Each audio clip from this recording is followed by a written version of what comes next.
और electronic configuration हम लोग 9-10 से स्टार्ट करेंगे और ये चलेगा 3-4 क्लास में। वहाँ तक हम लोग पढ़ेंगे, यानी कि स्टार्टिंग से लेके एंड तक, यानी कि जितने तरीका इनर्ट गैस वगैरह सब यूज करने का, वो सब हम लोग डिस्कस करेंगे। सबसे पहले समझते हैं कि इलेक्ट्रॉनिक कन्फिगरेशन है क्या। कन्फिगरेशन का मतलब क्या होता है?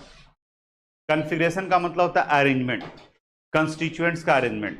और ये हम लोग डे टू डे लाइफ में कई जगह पर यूज करते हैं। जैसे अगर मान लें कि आप कंप्यूटर असेंबल करवाने के लिए जाते हैं, तो वहाँ पर जो वहाँ का हार्डवेयर इंजीनियर होगा, वो आपसे कहेगा कि आप देखिए लिस्ट और बताइए कि आपको क्या क्या चाहिए, आपका कन्फिगरेशन क्या होना चाहिए। तो आप बताते हो कि हमें प्रोसेसर ये चाहिए, हमारे हार्ड डिस्क का ये कैपेसिटी होना चाहिए, हमारा रैम ये होना चाहिए, हमारा मॉनिटर जो इतने इंच का होना चाहिए। तो ये सारा आप टिक लगाते हैं, उसको इन्फॉर्मेशन देते हैं और उसी अनुसार से वो असेंबल करके देता है, वो उसका कन्फिगरेशन हो गया।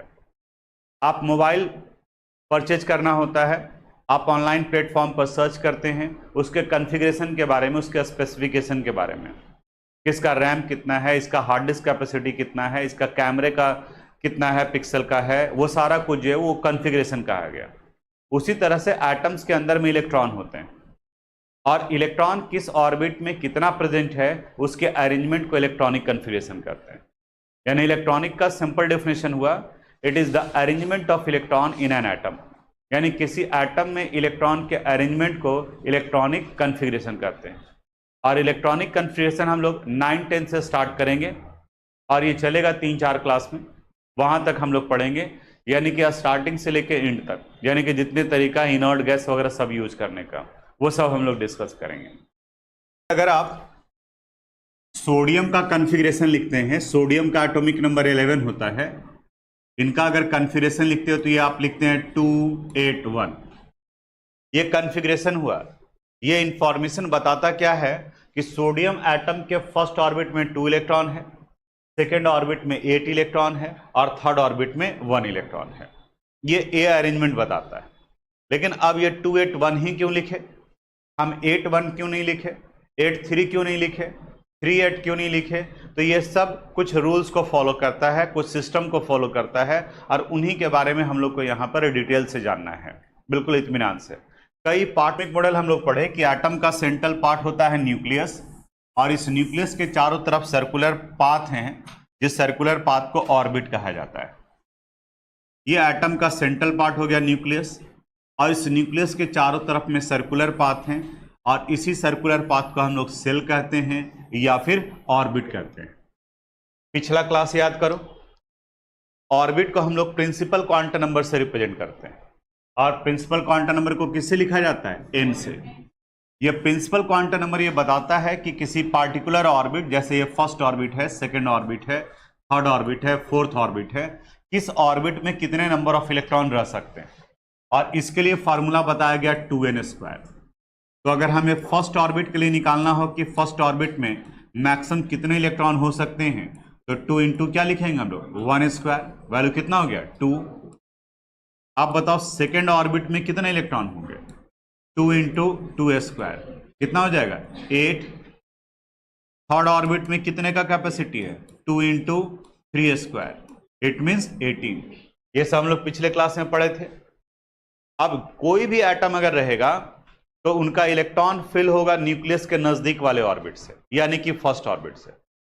जैसे अगर एक सिस्टम से बैठाया जाए तो पहले फर्स्ट बेंच पर स्टूडेंट बैठने चाहिए, फर्स्ट बेंच अगर भर गया तो फिर सेकंड बेंच पर, सेकंड बेंच के बाद में फिर कहां? थर्ड, फोर्थ, इस तरीके से होगा। एक सिस्टम से पहले इलेक्ट्रॉन कहां फिल करेगा? फर्स्ट ऑर्बिट में। जब फर्स्ट ऑर्बिट फिल्ड हो जाएगा, कितने इलेक्ट्रॉन से फिल्ड होगा? 2। तो फिर कहां जाएगा? सेकंड में। सेकंड ऑर्बिट में कितने का है? 8 का। ये पूरा जब 8 फिल्ड हो जाएगा तब फिर जाएगा थर्ड में, थर्ड के बाद में फोर्थ में और इसी तरीके से आगे की तरफ में बढ़ता जाएगा। यहां आप देखो स्क्रीन पर आपको दिख रहा होगा, ये पिछले क्लास में जो हम लोग लिखे हैं, हम लोग ये टॉपिक लिखे हैं electronic configuration of an account of filling of electron in cell और ऑर्बिट। फर्स्ट ऑर्बिट का कैपेसिटी जिसे k से रिप्रेजेंट किया जाता है, इसमें मैक्सिमम नंबर ऑफ इलेक्ट्रॉन कितना आता है? 2। सेकंड में 8, 18 और 32। इसको आप पहले नोट कर लो, उसके बाद कन्फ्यूज। पहला एलिमेंट है हाइड्रोजन और हाइड्रोजन का एटॉमिक नंबर कितना होता है? 1। एटॉमिक नंबर 1 का मतलब इसके पास में 1 इलेक्ट्रॉन है। तो ये 1 इलेक्ट्रॉन फर्स्ट ऑर्बिट में चला गया, तो इनका कन्फिगरेशन हो गया 1। एक ही इलेक्ट्रॉन था तो फर्स्ट ऑर्बिट में गया। हाइड्रोजन के बाद में आता है हीलियम, एटॉमिक नंबर 2, ये फर्स्ट ऑर्बिट में जाएगा, यहां 2। इसके बाद आता है लिथियम, एटॉमिक नंबर 3, तो फर्स्ट ऑर्बिट में जाएगा 2 और सेकंड ऑर्बिट में 1। क्यों? क्योंकि फर्स्ट ऑर्बिट का कैपेसिटी कितने इलेक्ट्रॉन का है? 2, तो 2 ही इलेक्ट्रॉन जाएगा और बाकी जो बचा हुआ है वो कहां आएगा? सेकंड ऑर्बिट में। अब आप बताओ सेकंड ऑर्बिट का कैपेसिटी कितने इलेक्ट्रॉन का? 8, तो जितना बचा हुआ रहेगा उसके अनुसार से, यानी आप इमेजिन कर सकते हो कि इस तरीके से रो बना हुआ है। पहले वाले में 2 चेयर लगा हुआ है, दूसरे वाले में 8 लगा हुआ है, फिर 18 लगा हुआ है, और हर एक 100 में बैठाने का जवाब दे ही दिया गया है कि आगे से आप बैठाना शुरू कीजिएगा। तो जितने लोग आएंगे आगे से बैठते चले जाएंगे पीछे की तरफ में। तो लिथियम, लिथियम के बाद में बेरिलियम, यहां 4, बोलो कन्फिगरेशन 2 2। बोरॉन का 5, कन्फिगरेशन 2 3। यहां 3 होगा क्योंकि सेकंड ऑर्बिट, ये फर्स्ट ऑर्बिट है और ये सेकंड, और सेकंड का कैपेसिटी कितने इलेक्ट्रॉन का है? 8। देखो सेकंड में 8, वहीं थर्ड में कितने का? 18 का। तो ये बोरॉन इस तरीके से भरता चला जाएगा। कार्बन का 6, बोलो कन्फिगरेशन 2 4। नाइट्रोजन का एटॉमिक नंबर 7 2 5। ऑक्सीजन का 8, बोलो कन्फिगरेशन 2 6। फ्लोरीन का 9 2 7। नियॉन का 10 2 8। सोडियम का 11, तो इनका कन्फिगरेशन 2 8 1 2 8 1, क्योंकि सेकेंड ऑर्बिट का कैपेसिटी कितने इलेक्ट्रॉन का है? 8 का। अब थर्ड ऑर्बिट में गया, थर्ड ऑर्बिट सेकेंड वाले ऑर्बिट से भी बड़ा है, तो थर्ड ऑर्बिट में कितने इलेक्ट्रॉन का कैपेसिटी है? 18 का। थर्ड ऑर्बिट में 18 का, और फोर्थ ऑर्बिट में कितने का? 32 का। तो देखते हैं वहां पर क्या आएगा। तो इसको आप कॉपी करोगे और जहां तक हम लिख रहे हैं वहीं तक का कन्फिगरेशन लिखोगे। सोडियम हो गया, मैग्नीशियम का लिखो, बोलोगे नहीं, अब आप कॉपी में लिखिए।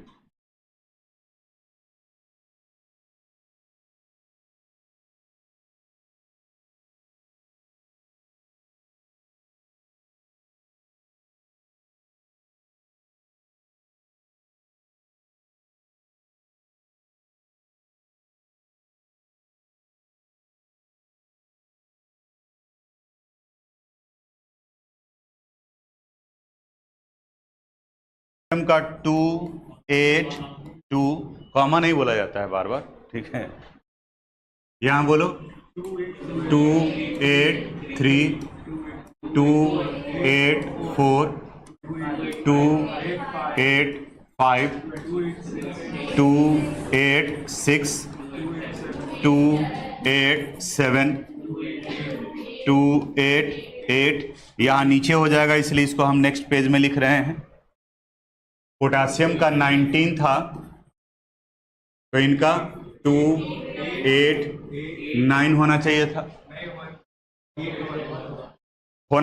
2 8 9। क्यों? क्योंकि थर्ड ऑर्बिट का कैपेसिटी कितने इलेक्ट्रॉन का है? 18 इलेक्ट्रॉन का है। थर्ड ऑर्बिट का कैपेसिटी 18 इलेक्ट्रॉन का है। लेकिन अगर आप 2 8 9 लिख रहे हैं तो उस कंडीशन में यह कॉन्फ़िगरेशन आपका गलत हो जाएगा, 2 8 9 नहीं होता है। अब इस जगह पर एक रूल आता है। रूल को हम ऐसे समझते हैं, ध्यान से सुनना, मेरी तरफ ध्यान दो। आप इनकम टैक्स का नाम सुने होंगे, आपके पेरेंट्स बात करते होंगे इनकम टैक्स के बारे में, ठीक है। इसके बारे में आपको समझाने के लिए एक सिंपल तरीका लेके चलते हैं। मान ली कि गवर्नमेंट ने बताया कि अगर आपका एनुअल इनकम 2 लाख से ऊपर है तो आपको टैक्स देना पड़ेगा, 2 लाख से नीचे है तो आप टैक्स फ्री हैं, ठीक है। ये एक रूल है। लेकिन एक व्यक्ति को नहीं पता था कि ऐसा कुछ रूल है। उसको सिर्फ ये पता था कि अगर आप कुछ काम करते हैं, कमाते हैं, आपका इनकम है, तो फिर आप जाएंगे सरकार को, आपको उसका कुछ एक पार्ट पेमेंट करना होता है, टैक्स देना पड़ता है। वो पूरे साल भर मेहनत किया, 1 लाख रुपया कमाया, सरकार के पास में गया, बोला कि हमको टैक्स जमा करना है। सरकार पूछी कि कितना कमाए हैं इस साल, तो बोला 1 लाख रुपया। बोला नहीं नहीं, ये आप जाइए, आपका है पूरा का पूरा पैसा, आपने मेहनत किया, ये पूरा का पूरा पैसा आपके लिए है। दूसरे साल गया, इस बार वो थोड़ा और ज़्यादा मेहनत किया था, 1.5 लाख कमाया वो, फिर गया, फिर उसको गवर्नमेंट बोलती है कि ये पूरा का पूरा पैसा आपका है क्योंकि आपने ज़्यादा मेहनत किया है। तीसरे साल अब उसके दिमाग में बैठ गया कि इसका मतलब यह है कि हम जितना मेहनत करेंगे वो सारा का सारा मेरा पैसा है, मेरा ही अधिकार बनता है, और ज़्यादा मेहनत किया। इस बार 2.5 लाख रुपया वो कमाया, ठीक है, लेकिन इस बार में वो गया नहीं जमा करने के लिए, क्योंकि उसके दिमाग में था कि फिर जाएंगे तो बोलेगा आपने मेहनत किया है, ये आपका पैसा है, आपकी मर्जी जैसे खर्च करें, ठीक है। उधर से नोटिस आ गया, बोला कि अब आपको टैक्स देना है। तो बोला टैक्स, ये मेरा पैसा है, हमने कमाया है, हमने मेहनत किया है, तो मेरी मर्जी हम जैसे खर्च करें। वहां समझाया जाता है उसको कि बिल्कुल ये आपका पैसा है, लेकिन बहुत सारी चीजें वैसी हैं जो सरकार आपके लिए करती है। जैसे सरकार आपके लिए रोड बनाती है, सरकार आपके लिए इलेक्ट्रिसिटी का अरेंजमेंट करती है, हॉस्पिटल गवर्नमेंट है, स्कूल गवर्नमेंट है, कॉलेज गवर्नमेंट का है, तो उसको पेमेंट कहाँ से आएगा? उसका पेमेंट आप जैसे सक्षम लोग जो 2 लाख से ज़्यादा कमाते हैं, वो जो एक छोटा सा पार्ट आप शेयर करते हैं, उसी को टैक्स कहा जाता है, वो आपको पे करना होता है। क्योंकि गवर्नमेंट खुद तो क्रिएट कुछ करती नहीं है, जो आप काम करते हैं 2 लाख से नीचे तक में है तो आपको माना जाता है कि आप देने में सक्षम नहीं हैं। लेकिन अगर आप 2 लाख से ज़्यादा कमा रहे हैं तो इसका मतलब अब आप सक्षम हो गए हैं, अब आप पे कर सकते हैं, अब आपको पे करना चाहिए ताकि सोसाइटी का भी भला हो। वैसे ही यहाँ पर थर्ड ऑर्बिट का कैपेसिटी 18 इलेक्ट्रॉन का है, लेकिन यहाँ भी कहा जाता है कि 18 इलेक्ट्रॉन का कैपेसिटी है, लेकिन आपके बाहर में अगर 8 से ज़्यादा इलेक्ट्रॉन है तो आपको टैक्स देना पड़ेगा। जैसे वहां 2 लाख से ज्यादा था तो क्या देना पड़ा था? टैक्स देना पड़ा था।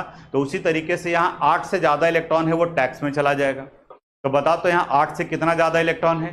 1। तो इसका कॉन्फ़िगरेशन लिखेंगे, इस जगह पर वो रूल हम लिखवा देंगे, इसलिए कॉपी नहीं करना, ये रूल में आ जाएगा।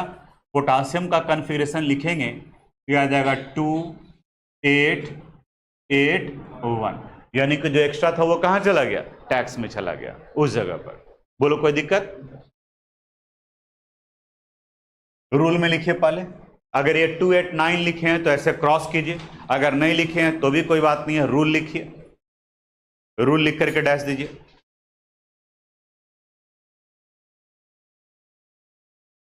लिखो outer most orbit, outer most orbit doesn't contain, outermost orbit doesn't contain more than 8 electron, doesn't contain more than 8 electron, more than 8 electron। यानी कैपेसिटी चाहे आपका कुछ भी हो, बाहर में 8 से ज्यादा इलेक्ट्रॉन नहीं रहेगा। क्लियर है यहां तक?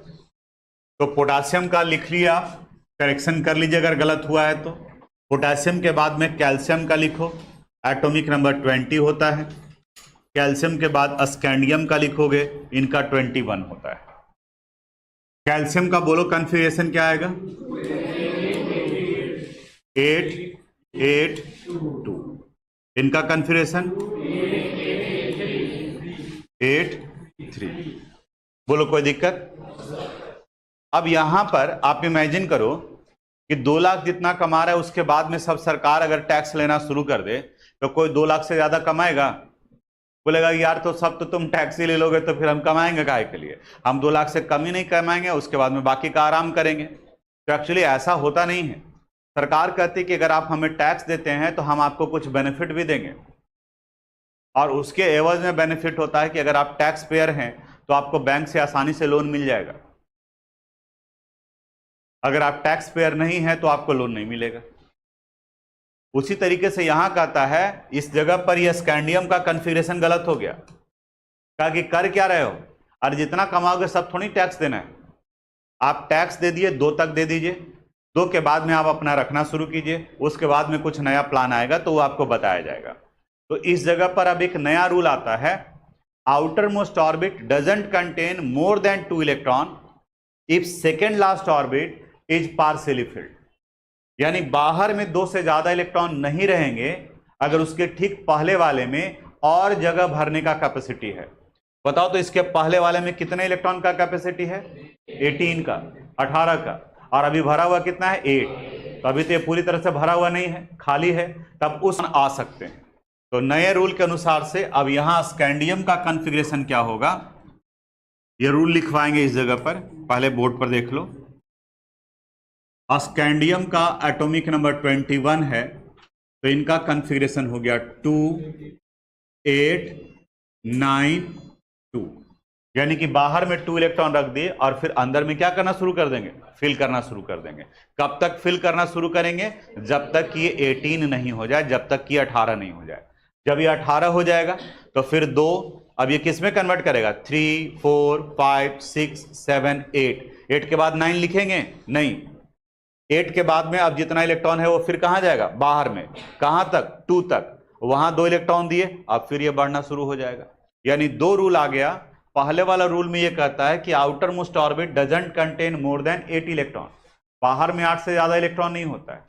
और फिर कहता है कि बाहर में 2 से ज्यादा इलेक्ट्रॉन नहीं रहेगा अगर उसके पहले वाला पार्शियली फिल्ड है, पूरे कैपेसिटी से नहीं भरा है।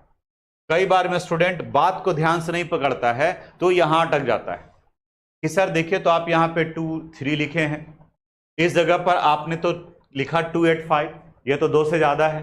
पूरा सेंटेंस को समझो, क्या कर रहा है कि यहां पर इसके पहले वाले का बताओ तो इसका कैपेसिटी कितने इलेक्ट्रॉन का है, तो ये तो पूरा भरा हुआ है।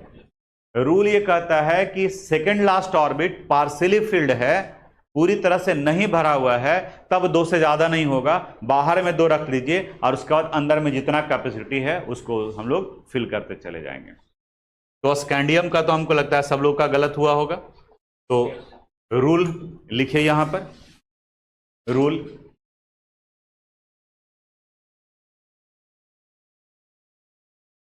लिखो, outer most orbit doesn't contain, outermost orbit doesn't contain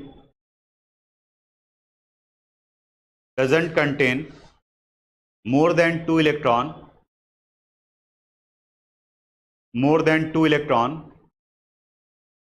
if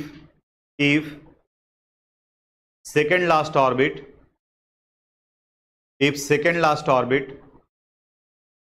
is partially filled, if second last orbit is partially filled, यानी कि अब स्कैंडियम का 2892, बोर्ड पर देखना, स्कैंडियम के बाद में टाइटेनियम का 22 होता है। बताओ तो इसका कॉन्फ़िगरेशन 2 8 10 2, जोड़ करके देखो 22 होना चाहिए, 2 and 8 10 and 10 20 और 2 22। वेनेडियम का 23 होता है, बोलो इसका कॉन्फ़िगरेशन 11 2। समझ में आया कैसे करना है, तो इसको आप नोट कीजिए और जो दे रहे हैं वो आप सही करोगे। क्रोमियम का 24 होता है, मैंगनीज का 25 होता है, आयरन का 26 होता है,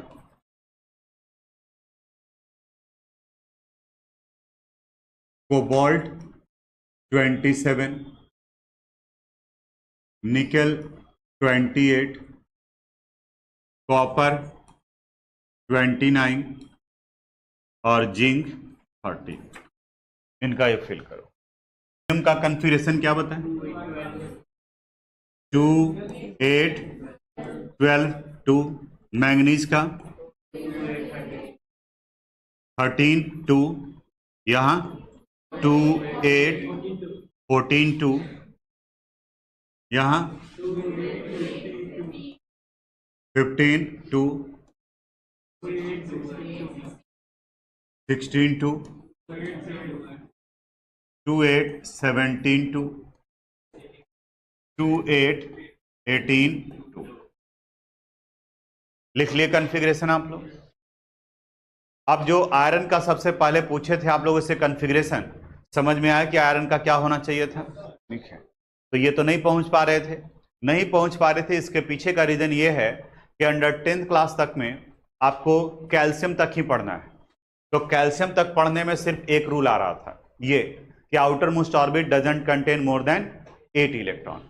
तो वो पढ़े थे आप, तो आपके दिमाग में था कि 8 से जितना ज़्यादा है वो आगे में रख देंगे, इसीलिए कई आप में से बोल रहा था कि 2 8 16 होगा, तो कुछ बोल रहा था कि 2 8 8 हो जाएगा, ठीक है। लेकिन अब आपको समझ में आया कि क्या कॉन्फ़िगरेशन होना चाहिए। सब लोग यहां तक बनाए हैं, लेकिन कॉन्फ़िगरेशन एकदम तुरंत से यही हो जाएगा तो काम तो अभी ही खत्म हो जाएगा, ठीक है। तो इसमें भी अभी एक गड़बड़ हो गया है।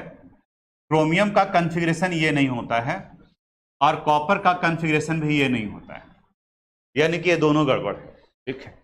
इनका कॉन्फ़िगरेशन होता है 2 8 13 1 और कॉपर का कॉन्फ़िगरेशन होता है 2 8 18 1। अब इन सब का जो गलत हुआ, यहां गलत हुआ पोटासियम का, यहां गलत हुआ स्कैंडियम का, इसका रीजन तो यहां बता दिए, लेकिन यहां क्रोमियम और कॉपर का ये गलत क्या हुआ और इसको आपने ऐसे कैसे लिखा है, ये अभी हम नहीं बता पाएंगे। रीजन ये है कि यहां पहुंचने के लिए आपके पास में ऑर्बिटल का कंसेप्ट होना चाहिए और वो ऑर्बिटल के अनुसार से जब कॉन्फ़िगरेशन सीखेंगे तो वहां पर ऑटोमेटिकली क्लियर हो जाएगा कि अच्छा यहां क्या होता था।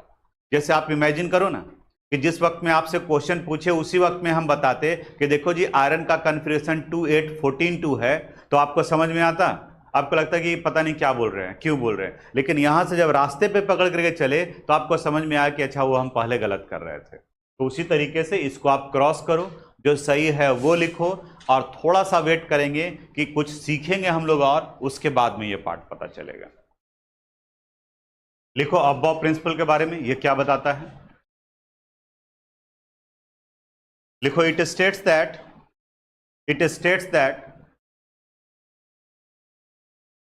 the filling of electron, it states that the filling of electron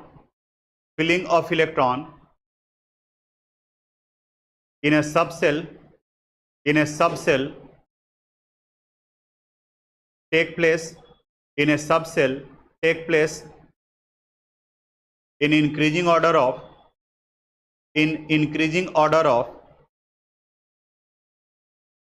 take place in increasing order of their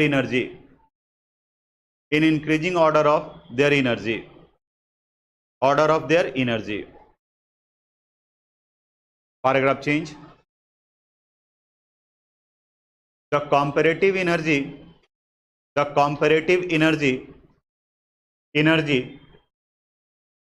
a subcell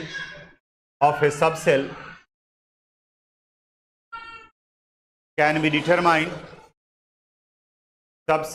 be determined with the help of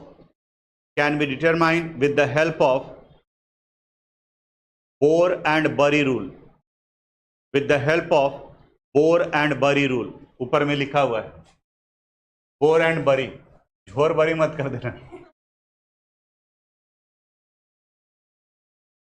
Bohr and Bury rule, with the help of Bohr and Bury rule.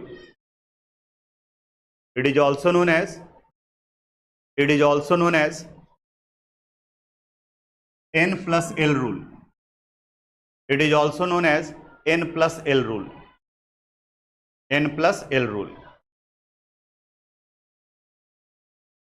It states that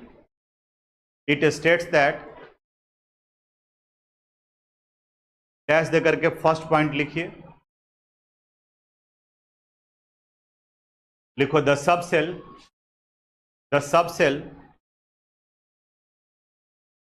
which has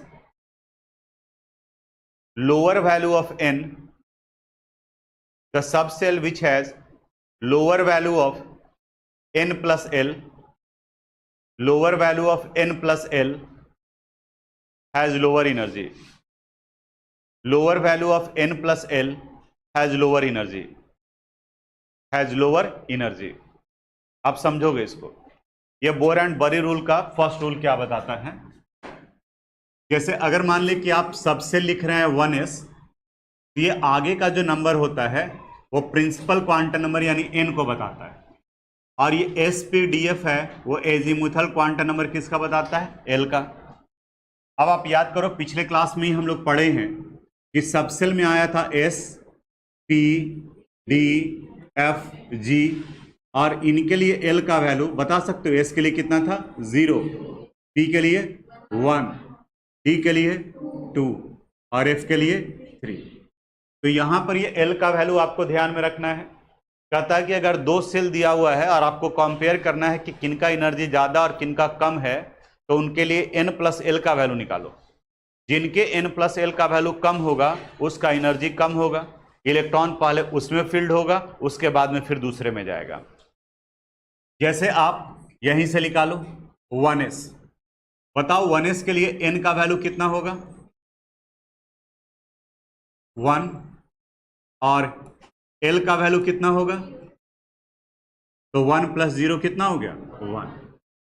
अगर हम आपसे पूछें कि बताओ जी 2s है तो इसके लिए N का वैल्यू कितना होगा? L का वैल्यू, तो 2 प्लस 0 वैल्यू कितना हो गया? 2। अगर हम आपसे 2p पूछें तो बताओ N का वैल्यू कितना होगा? L का वैल्यू कितना हो गया? 3। अगर 3s पूछा जाए तो बताओ N का वैल्यू प्लस 0, यानी ये वैल्यू भी 3। इस पे बाद में आते हैं, पहले यहां तक में। तो देखो यहां 1s 2s 2p निकल गया, तो इसका मतलब ये हुआ कि 1s से ज्यादा एनर्जी किसका है? 2s का, और 2s से ज्यादा एनर्जी किसका है? 2p का। यानी जिसके n प्लस l का वैल्यू छोटा उसका एनर्जी कम, और जिनका जितना ज्यादा होगा उसका एनर्जी उतना ही ज्यादा होगा। तो अबव प्रिंसिपल ये बताता है कि जब इलेक्ट्रॉन फिल करेंगे तो पहले जाएगा 1s में, जब 1s फील्ड हो जाएगा तो फिर कहां जाएगा? 2s में, और 2s जब फील्ड हो जाएगा तो 2p में। जब भी कोई दो ऑर्बिट पूछा जाए कि किनका एनर्जी ज्यादा है तो उनके n प्लस l का वैल्यू निकालो। जैसे आपसे अगर हम पूछें 4s एंड 3d, इनका निकालना है, तो पहले 4s के लिए बताओ n का वैल्यू, l का वैल्यू कितना हो गया? 4।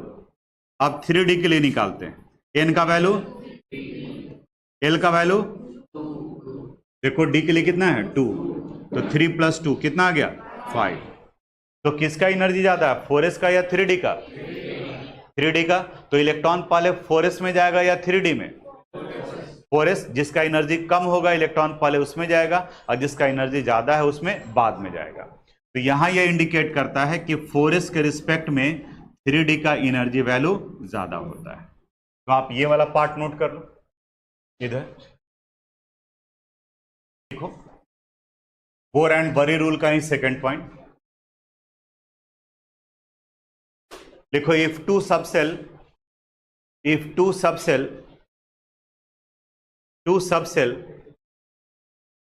have equal value of, if two subcell have equal value of n plus l, have equal value of n plus l, then the subcell which has lower value of n, then the subcell which has lower value of n has lower energy. Lower value of n has lower energy. यानी पहला point ये बताया कि n plus l निकालो। जिसके n plus l का value छोटा उसका एनर्जी कम, जिसका बड़ा उसका एनर्जी ज्यादा। दूसरा पॉइंट ये कहता है कि ऐसा भी कंडीशन आएगा कि जब n प्लस l का वैल्यू अलग अलग सबसेल का सेम हो। जैसे यहां पर अगर हम लोग 2p का निकाले और 3s का निकाले, बताओ तो 2p के लिए n का वैल्यू कितना है? 2, और l का वैल्यू 1, तो 2 प्लस 1 कितना हो जाएगा? 3। इसका निकालेंगे तो n का वैल्यू 3 और l का वैल्यू 0, तो 3 प्लस 0 कितना? 3। अब देखो दोनों के n प्लस l का वैल्यू सेम आ रहा है, तो सेकंड रूल ये कहता है कि इन दोनों में जिसके n का वैल्यू छोटा होगा उसका एनर्जी कम होगा। तो बताओ तो किसका एनर्जी कम होगा, 2p का या 3s का? 2p का। तो यानी 2p का एनर्जी कम होगा और इससे ज्यादा एनर्जी किसका होगा? 3s का। तो पहले हम लोग फर्स्ट रूल अप्लाई करेंगे। फर्स्ट रूल में जिसके n प्लस l का वैल्यू कम होगा उसका एनर्जी कम, और जब सेम आ रहा है तब देखेंगे यहां आगे में इनके पास में 2 है और इसके पास में क्या है? 3। तो जिसके n का वैल्यू कम होगा उसका एनर्जी वैल्यू कम आएगा। यानी 2p का एनर्जी कम है और इससे ज्यादा एनर्जी किसका हो गया, 3s। नोट करो इसको। बड़ा था, n प्लस एल अरेंज करना था। सबसे पहला काम आप ये करो, l का वैल्यू में काउंट करने में दिक्कत होता है, तो l का वैल्यू पहले लिख लो, s p d f। इसके लिए l का वैल्यू 0 1 2 3, ये हो गया। अब देखो यहां पर कैसे जो काउंट करेंगे वो 5p है तो 5 + 1 कितना हो गया 6, 2s 2 + 0 2, 3p 3 + 1 4, 4p 4 + 1 5, 3d 5, 1s 4s 4d 4f 5s 5d 3s 6s 2p कितना 3 7, ये लिखा गया। ठीक है, क्योंकि आप तो n + l सीख चुके हैं, अगर बताना होगा तभी वो, अदरवाइज बाकी डायरेक्ट ये करेंगे। अब बोर एंड बरे रूल क्या बताता है, जिसके n + l का वैल्यू छोटा हो उसका एनर्जी कम होगा। तो जो सबसे छोटा वैल्यू है पहले उसको देखेंगे। तो देखो पहले कौन सा है 1, इसको हम कट करते जा रहे हैं ताकि पता चले कि वो हो गया 1s। अब इसके बाद 2, यहां 2s। अब देखो यहां थोड़ा सा ध्यान दो यार, देखो यहां भी 3 है और यहां भी 3 है, दोनों जगह पर है। तो जब n + l का वैल्यू सेम हो तो सेकेंड रूल पर जाओ।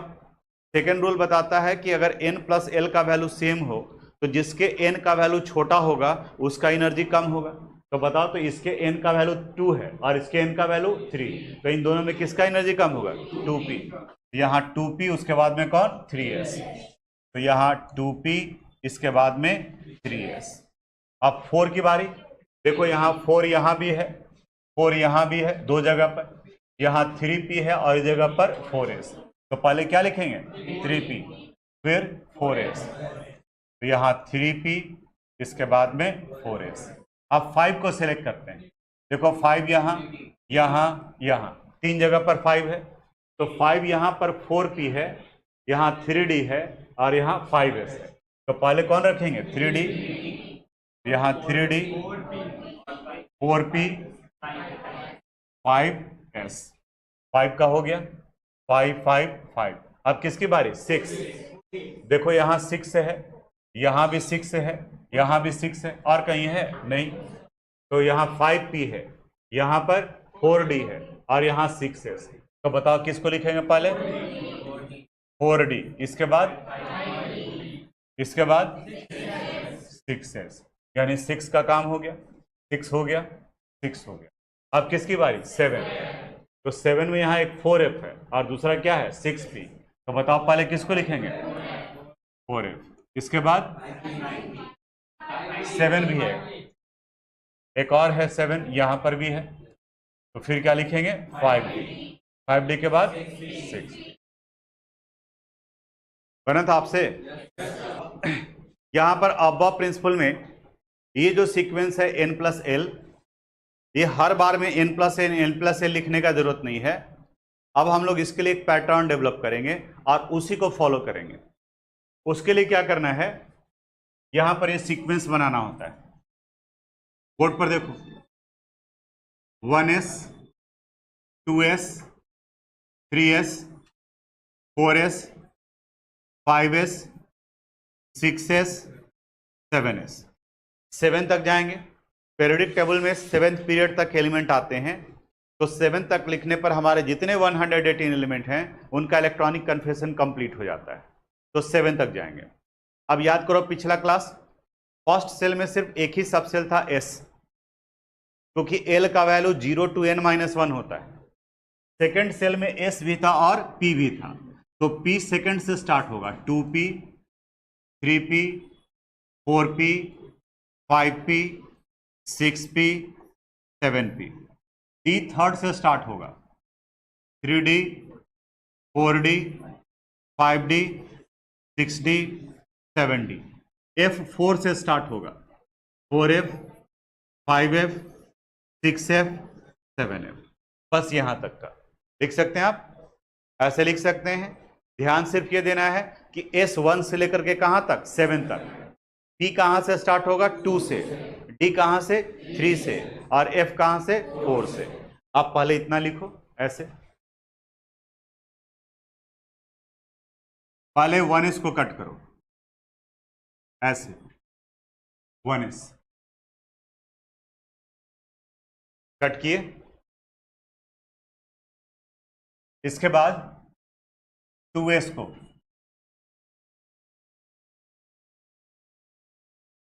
हो गया,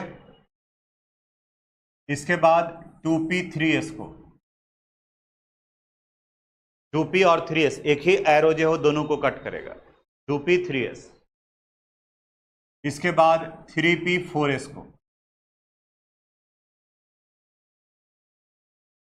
कट कर लिए, इसके बाद 3d 4p 5s को, 3d 4p 5s हो गया, इसके बाद 4d 5p 6s को, 4d 5p 6s हो गया। अब देख रहे हो कि लाइन पैरेलल होता जा रहा है, फिर इसके बाद कट करेंगे 4f 5d 6p और 7s, इसके बाद 5f 6d और ये 7p तक, यहां तक लाइन देखोगे तो पैरेलल पैरेलल आ रहा होगा। अब 1s कहीं और 2s कहीं और लिखे होंगे तो बात अलग है, तब पैरेलल नहीं आएगा।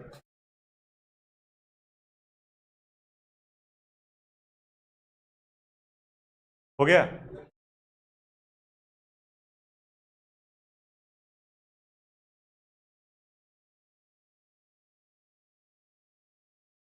चलो अब यहां देखो, आप बताओ सबसे पहले इलेक्ट्रॉन कहां कट करेंगे, 1s, 1s आ गया, इसके बाद कहां जाएगा, 2s हो गया, 2s के बाद 2p 3s, 2p 3s, इसके बाद 3p 4s, इसके बाद 3d 4p 5s, इसके बाद 4d 5p 6s, इसके बाद ये हो गया, इसके बाद तो 118 एलिमेंट तक का कॉन्फ़िगरेशन यहां तक हो जाएगा। ये एरो क्या बता रहा है, डायरेक्शन। ये डायरेक्शन बता रहा है कि इलेक्ट्रॉन कैसे फिल होगा। सबसे पहले इलेक्ट्रॉन जाएगा 1s में, जब 1s फिल्ड हो जाएगा तो फिर किस में जाएगा, 2s, 2s के बाद किस में जाएगा, 2p, 2p के बाद 3s। जैसे एरो बता रहा है वैसे, जैसे कैसे कोई लोकेशन होता है तो आपको एरो डायरेक्शन दिया हुआ होता है और आप उस एरो के अनुसार से पकड़ करके चलते चले जाते हैं, वहां तक पहुंच जाते हैं। वैसे ही ये रास्ता दिखा रहा है कि इलेक्ट्रॉन कैसे कैसे पहले किस में जाएगा फिर किस में जाएगा। तो 2p के बाद कहां जाएगा, 3s, बताओ 3s के बाद 3p, इसके बाद 4s के बाद 4p 5s। समझ में आ रहा है। अब जिनसे पूछेंगे वो बताओगे, सबसे लास्ट बेंच पे बैठे हुए, हाँ बता तो बाबू तुम, 6p तुमको दिख रहा है,